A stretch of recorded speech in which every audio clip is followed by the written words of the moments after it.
Bismillahirrahmanirrahim. Assalamualaikum warahmatullahi wabarakatuh. Di sini saya Wildian Sani dengan NIM 231061424 izin menyelesaikan tugas 2 dari mata kuliah Data Mining. Jadi setelah saya membaca artikel di Medium, ternyata singkatan dari ETL itu yaitu Extract, Transport, dan Load, yang artinya mengambil data, mengolah data, dan menyimpan data. Ini adalah proses utama di dunia data mining, data analisis, kemudian data science. Dari artikel tersebut, kenapa ETL itu penting? Dikarenakan yang pertama itu yang data berasal dari banyak sumber. Contohnya ada file CSV, kemudian database, website, API, maupun sensor IoT. Kemudian data mentah tidak langsung bisa dipakai. Jadi biasanya ada data kosong, kemudian formatnya berbeda-beda, dan banyak kolom yang itu tidak penting.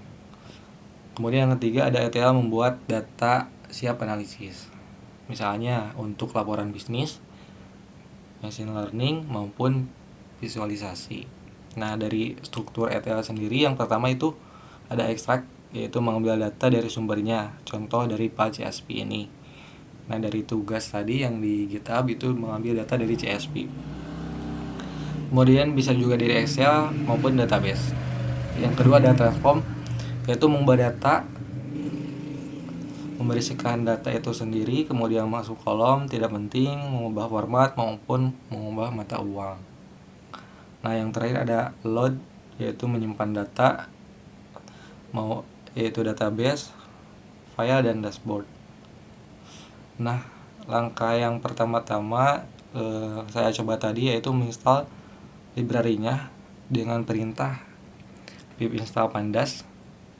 Kemudian hasil outputnya seperti ini, ada requirement ready. Kemudian kita tadi lanjut ke langkah 1 yaitu coding extract. Dan di sini tadi saya mengimpor pandas ASPD yaitu untuk mengekstrak data dari CSV. Nah, tadi URL-nya dari https raw GitHub yang dari project dengan nama Crypto Market CSV. Nah, di sini data pdread CSV itu untuk membaca datanya, kemudian print data head. Nah, jadi hasilnya seperti ini. Slug asset, name, date, ada rank now, kemudian open, ada high, ada low, close, volume, market, close ratio, dan spread. Nah, jadi data cryptocurrency akan muncul di sini. Nah, pada tahap ekstrak ini, saya mengambil data cryptocurrency dari file CSV menggunakan Python dan library pandas. Nah, jadi data ini berisi harga cryptocurrency seperti Bitcoin dan Ethereum. Kemudian yang step kedua, saya mengolah data dengan transform, yaitu mengubah harga dari USD ke GBP hanya untuk cryptocurrency dengan BTH, ETH, XRP, dan LTC, yaitu menghapus kolom yang tidak penting.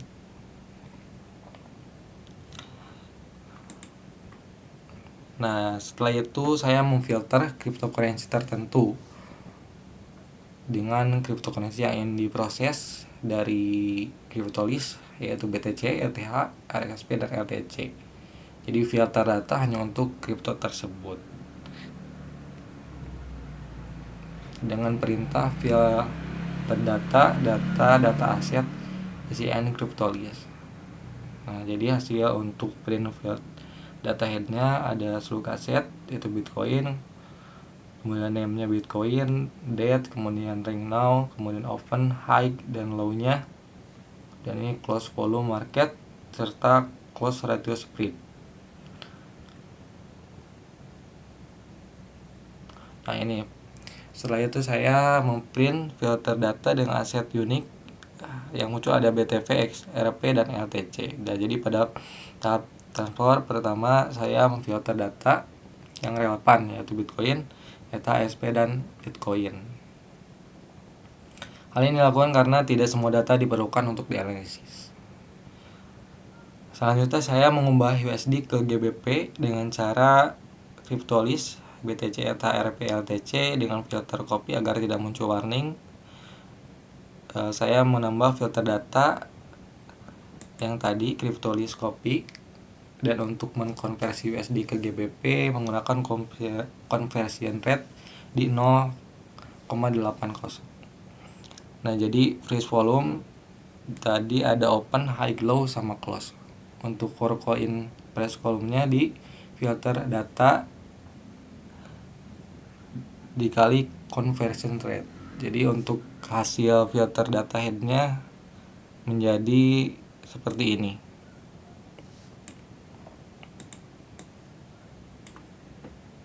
Nah, selanjutnya saya mengubah harga dari cryptocurrency USD ke GBP dengan mengalihkan nilai harga dengan 0,8 sesuai kurs yang digunakan dalam tutorial. Nah, saat melakukan transformasi data, saya menggunakan .copy dalam kurung untuk menghindari setting with copy warning dari Panda itu sendiri. Hal ini masih membawa data yang dimodifikasi adalah salinan independen dari data set aslinya. Kemudian selanjutnya di drop column tidak penting saya memasukkan filter data dengan nama aset, name, data, open, high, low, sama close. Jadi final data headnya ada aset, name, data, open, high, low, sama close. Dengan aset BTC, name Bitcoin, date-nya ada tanggal, bulan, sama tahun.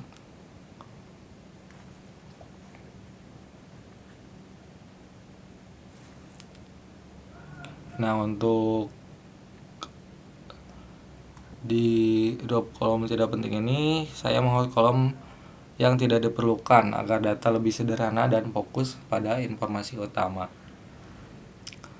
Kemudian yang terakhir ada load, yaitu untuk menyimpan data ke database SQLite. Pada tutorial dari Medium, data akan disimpan ke database menggunakan SQLite. Untuk tujuan tahap load ini, yaitu jadi setelah transform, data sudah bersih, kemudian sudah dalam GBP dan hanya kripto tertentu. Nah, selanjutnya ada import SQLite dan membuat koneksi menggunakan perintah import SQLite 3, membuat connect di database-nya. Con sama dengan SQLite 3 connect dengan file nama crypto.db.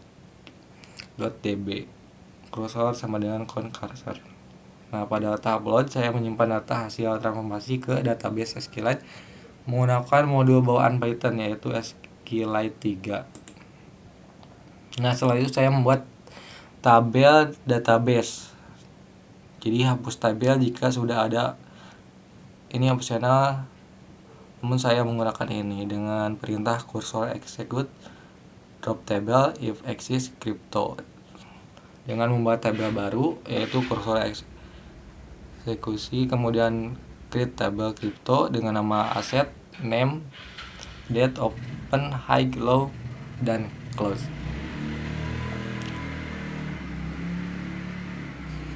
Nah, jadi output yang muncul setelah perintah tersebut SQLite 3 cursor add 0 kali 29 D63 B1 7E C0.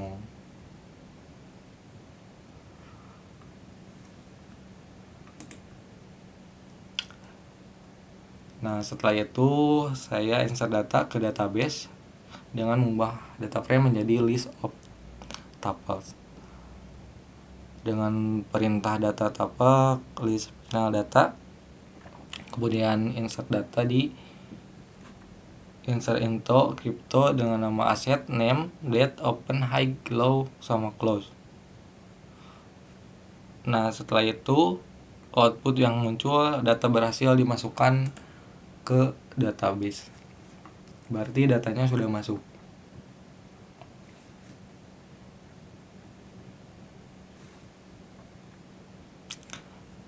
Nah, di sini saya juga menambahkan mengecek data yang sudah masuk dengan perintah cursor con execute dengan select click from crypto limit 5 dengan for row in cursor, printnya dengan row, dan close yang hasilnya ada BTC, Bitcoin dengan tanggal, bulan, dan tahun, kemudian 135,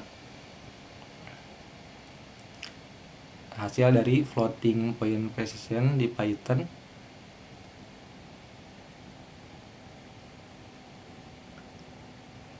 Nah, jadi untuk kesimpulannya, ekstrak data berhasil disimpan dari CSV, kemudian transform datanya udah difilter dan dikonversi dari USD ke GBP, kemudian lalu dari data berhasil masuk ke SQLite.